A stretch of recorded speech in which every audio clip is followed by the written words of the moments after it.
AQShdan ko'ra birinchi yetib borishi bu AQSh uchun kechirilib bo'lmas xato bo'ladi.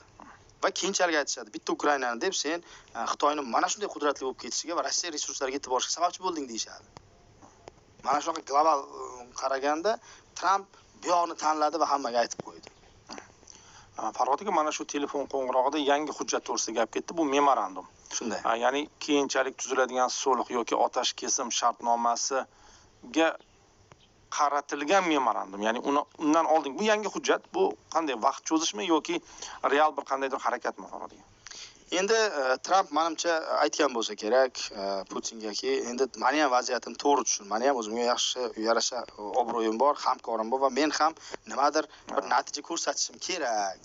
Endi umumiy masalada kelishib bo'ldik. Lekin bu yerda bu qon to'kilishini ham nimadir qilib to'xtatishimiz kerak. Nima deysan shunga deganda, bo'pti. Men demak sekin Ukrainaning o'zi bilan va Yevropa bilan muzokaralarni boshlashga topshiriq beraman. Ya'ni hal qilaman degani emas bu. Boshlash bo'yicha memorandum bu. Ya'ni boshlashga kelishish.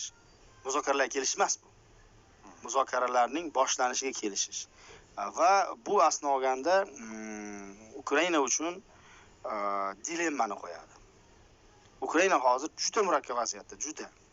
Birinchisi kurashni davom ettirish, AQShning yirik moliyaviy yordamisiz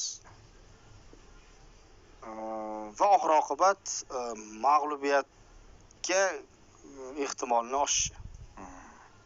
Chunki har qanaqasiga ham Ukraina ola olmayapti-da. Bir qadam frontda real vaziyat ko'rsatib beryapti. Mana Kursdan ham chiqarildi. Mana bugun Putin Kursga ham bordi. Ya'ni bir vaqtlar Kursni olib atom elektr stansiyasini ham olishadi. Yo'q, bo'lmas edi unday. Bu umumiy kelishuvda yo'q edi.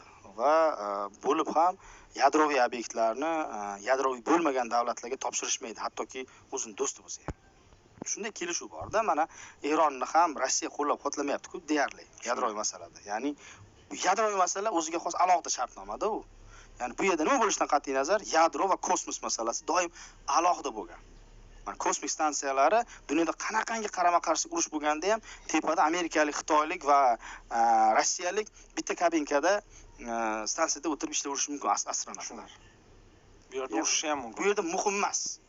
U yadroviy dastur ham mana shunaqa alohida ko'riladigan masalada, ya'ni siyosiy vaziyat qanaqa bo'lishidan qat'iy nazar, ikkita davlat bir-biri bilan urushib ketgan taqdirda ham bu loyihalar alohida ko'riladigan loyihalar. Boshqa loyihalar, oziq-ovqat xavfsizligi bor masalan, yoki kosmos masalasi bor. Xuddi shunday yadroviy dastur. Va shuning uchun ham Ukrainaga Rossiyaning yadroviy obyektlariga yetib borishiga Yevropaning o'zi ham, AQShning o'zi ham yo'l qo'yib bera olmas edi. Agar xohlaganda